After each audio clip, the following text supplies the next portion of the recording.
Okay. Here is the joke.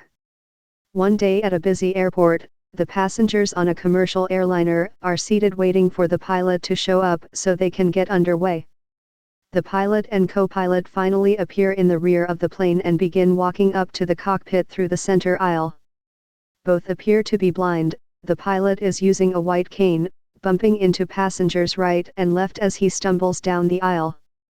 The co-pilot is using a guide dog.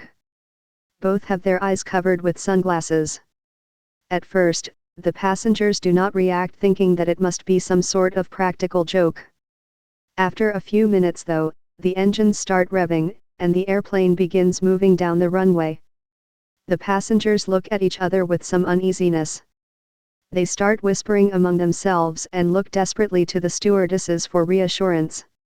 Yet, the plane starts accelerating rapidly, and people begin panicking.